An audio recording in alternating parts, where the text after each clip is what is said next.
So awesome. Well, it's great to be here this morning. I don't know how you came into the room today, but I'm just going to confess that I'm coming to the platform a little insecure this morning. I usually, I went to Tina last night. I was like, hey, help me pick something out to wear tomorrow. A lot of times I don't really care, but sometimes I should care. And so I was like, hey, help me pick something out. She gave me a couple options, and this is what she picked out. And I was like, babe, it has flowers on it. And you would clap for that. But I just, we went with it, and I was expressing that this morning, Pastor Caleb, and we came together and we decided that this is a new camo pattern that I'm trying out. We even gave it a name. This is Frozen Tundra. This is the camo pattern we're trying, so we're just going to go with it and see what happens. That's my wife, just so you know. It's all good. It's all good. Over the summer, we've been focusing on our core value of devotion. And we've been trying to answer that question, how can we live devoted to God? Because devotion is the foundation that everything else is built on. It's what is at the root of a flourishing life. And we know what this looks like. We know what it looks like in a lot of areas of life, whether it's being a devoted spouse, we have devoted Apple people, and we have devoted Android people. Oh, wow. Boy, you guys are feisty today. I like this. All right. We have people, we even have people that choose to be devoted to a team like the Packers. Well, welcome back, you guys. Pastor Susie, when she preached a few weeks ago, she shared her devotion to coffee. I confessed my devotion to chocolate a few weeks ago. But real devotion exists in those spaces where you cannot give enough, where whatever you have to sacrifice is not only worth it, but it's a joy. And yet sometimes, if we're honest, we struggle to translate what that looks like in regard to having devotion to Jesus. And on this Pursuit Sunday, we're going to wrap up the series we've been in, A Heart After God, by taking one more look into the life of David. And we're going to drop into that last recorded father-son moment that we have in the Bible. It's between David and his son Solomon. This man that has been at the center of our Heart After God series, he's about to die. And as we look back over his life, we've seen David called out of obscurity by God to lead God's people. We've seen him face a giant and win. We have been given insight into his closest friendships. We've been given a front row seat to his relationship with God. We've seen his response to authority and abuse of power by other people. And in his lowest moment, we have seen him be guilty of misusing his own authority and abusing his own power. And last week, we got to realize the damage that pride can do when left unchecked in the best of us. And now on this Pursuit Sunday, we see how David, this man after God's heart, we see how he finishes. The last words of a person often carry a lot of significance. They carry a lot of weight and meaning. They're often viewed as like a final message to the world or a reflection of somebody's life's priorities. Their words can be seen as a source of comfort or guidance or even inspiration to the people that they're leaving behind. When facing the final moments of his life, what will David focus on? What will he leave his son with? In 1 Kings chapter 2, we have recorded for us the conversation, and it's actually very one-sided. We don't know if Solomon didn't say anything in that moment or if it just wasn't recorded for us, but all we have is 8 verses of David speaking his last words to his son Solomon. And we're just going to focus on the first 3 of those verses today. So if you have your Bibles, want to follow along, or it's going to be on the screen, 1 Kings chapter 2, starting at verse 2, David said, I am going where everyone on earth must someday go. Take courage and be a man. Observe the requirements of the Lord your God and follow all his ways. Keep the decrees, commands, and regulations and laws written in the law of Moses so that you'll be successful in all you do and wherever you go. If you do this, then the Lord will keep the promise he made to me. He told me, if your descendants live as they should and follow me faithfully with all their heart and soul, one of them will always sit on the throne of Israel. You see, when David speaks these words to Solomon, he isn't just handing over the throne, but he's handing over a way of life, a way of living. He tells Solomon, be strong, and not just be strong in leadership, but be strong in devotion to God.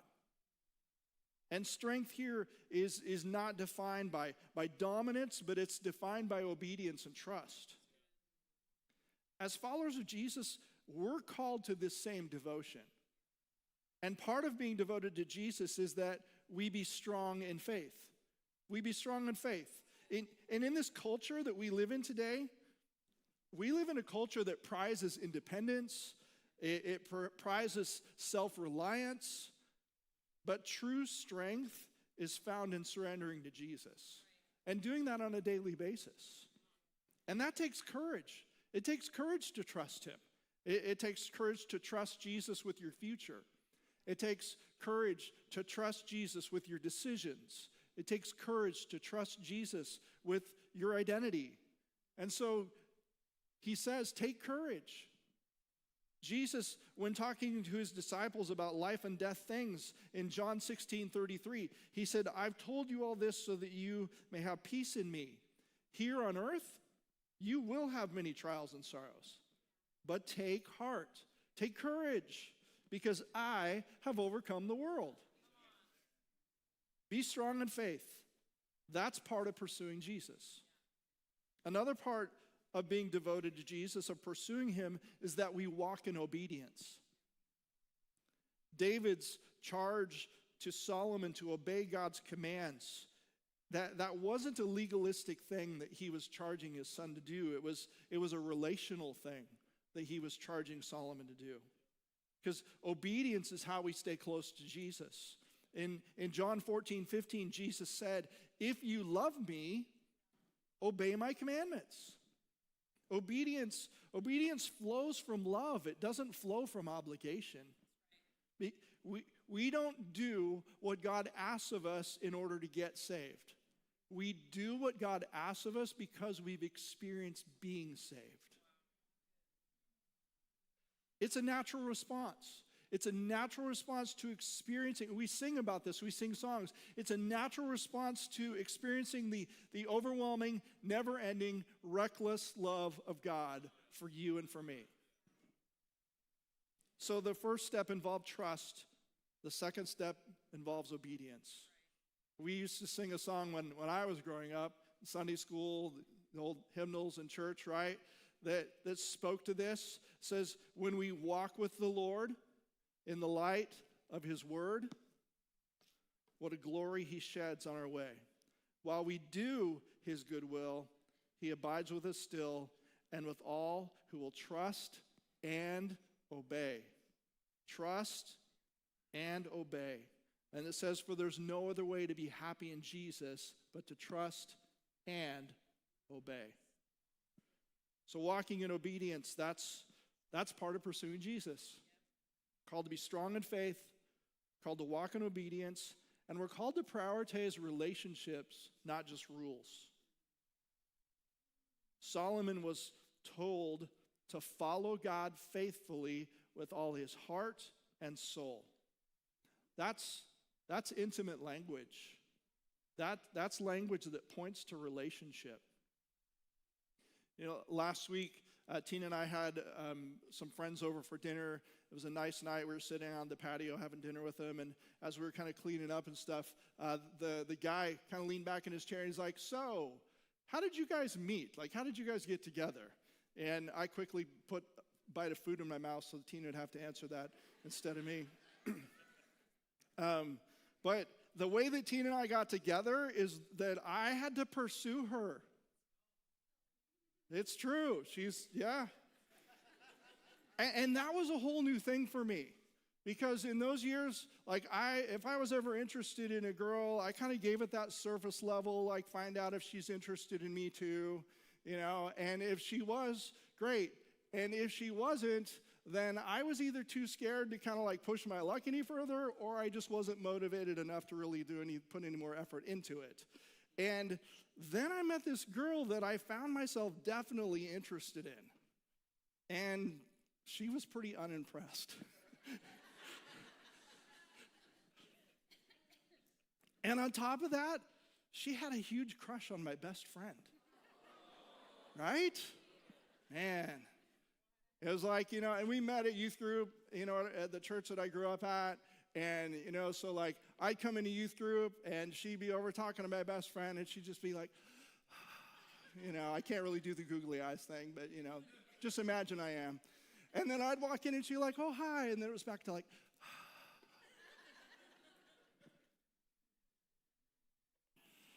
I know it's hard to believe too, but back then, if we wanted to, communicate a message to another person, we actually had to use pen and paper. Write it out, put it in an envelope, that you had to know how to address and had to buy a stamp and stick a stamp on it and find a box to go drop it in, and then like off it went, and you just kind of waited to see if they got it or not. And phone calls, like, we had to call each other on these phones attached to the wall by a cord, right? And you had no idea if they were home or not, had no idea if they're going to answer. They couldn't tell who was calling. It was like just all blind luck. I didn't even know her last name yet, right? But I knew that she was a student at a university in a neighboring town. And so I talked my way through the youth group secretary at church to get my hands on the 3-ring binder that had all the, like, no databases, no computers, like we're talking 3-ring binders with all the names of the students in the youth group and their addresses and their phone numbers. So I talked my way through the secretary, got my hands on the binder, and I'm trying to find the Tina that lives in the neighboring town, okay?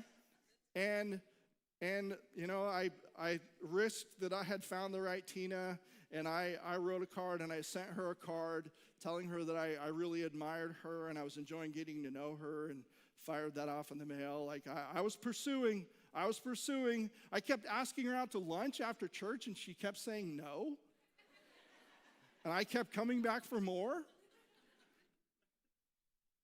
I tried to look for opportunities to sit near her in church, kept shoving my best friend out of the way so I could talk to her and she'd actually pay attention to me. I pursued her. That's how we got to know one another. That's how we got together. That's how our relationship began. And we pursue relationship with Jesus by hearing what he says to us and spending time in his word. We pursue relationship with Jesus by expressing ourselves to him as well. We pray. We initiate conversations where we talk out life with Jesus and we let him do the same with us. We pursue Jesus' relationship with him in worship. When it's time to sing the songs, the band is playing, the words are right here on the screen, and we're invited to jump in. And so we lift our hands and we lift our voices. We pursue Jesus in worship. We pursue relationship with Jesus in community, where we fulfill God's design by putting ourselves in relationship with others that are also pursuing him. And we get in a group, we serve on a team, we live out being the family of Jesus together. Relationship, that's part of pursuing him. A part of living devoted to Jesus is also that we live with long-term vision. David reminded Solomon that God's promises were tied to doing life God's way. And the same is true for you and me. Did you hear it in the verse we read earlier? Did you hear it in David's last words to his son? This is an in all you do and wherever you go kind of thing. And as we live out the length of life, we often stress out so much about knowing what to do. Or we wring our hands over which way we should go. And Jesus is saying, hey, as long as you and him are in right relationship with one another, as long as you're living the Jesus way, as long as you're trusting him, as long as you're obeying him, you'll be successful in all you do, wherever you go. So if you struggle to feel a sense of success at work, or as a parent, or in your marriage, hear this. We all need to hear this, because this is not some weird get-rich scheme, but this is real success. And success is determined by God, not some broken world standard. Success is determined by God. So let's pursue him. Let's pursue him. Let's remember and proclaim, like we did in communion today, until Jesus returns. Let's remember the sacrifice he made for us, giving his life so that we could have life. Let's pursue him. Let's pursue him and testify to the transforming power of Jesus, like we celebrated with the waters of baptism today. Let's continue to pursue him until he comes. Let's pursue him and raise our hands and raise our voices in worship until Jesus returns. Let's pursue him. And these things, pursuing Jesus, they are not always going to bring us a quick rewards, but they will lead to lasting fruit, and they will give meaning to the living of life. And so I'm going to invite you across the room to stand with me right now, if you would. And we're not done. Service isn't over yet, but we're going to step back into pursuing Jesus together. The team's going to lead us in some more songs of worship. And I'm going to ask you not only to accept this invitation to pursue Jesus with them by lifting your voice, by lifting your hands, and letting Jesus, you're all in and loving him, but I'm going to ask you in this moment to invite Jesus to speak honestly to you through his Holy Spirit and answer some questions about your devotion. Are you walking closely with him in every area of your life? Is your obedience rooted in love, or is it just obligation? And where is he calling you to be strong and courageous in your devotion to him? And let's let today be a step towards deeper intimacy with Jesus.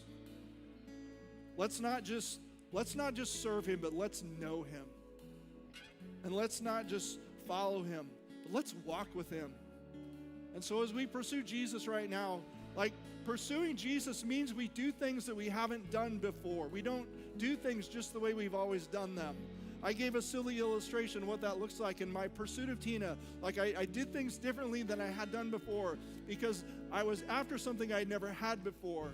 And today, I want to ask that we would do that with Jesus. If your pattern is mostly like hands in your pockets and not worshiping Jesus with a hand lifted, then lift your hands and worship the Lord. If you usually don't sing the songs, sing the songs. Like if you need to come to the altar and just get out of the space you're normally in and get into a different space, come to the altar, kneel, whatever it is, whatever God is calling you to do, pursue Jesus today.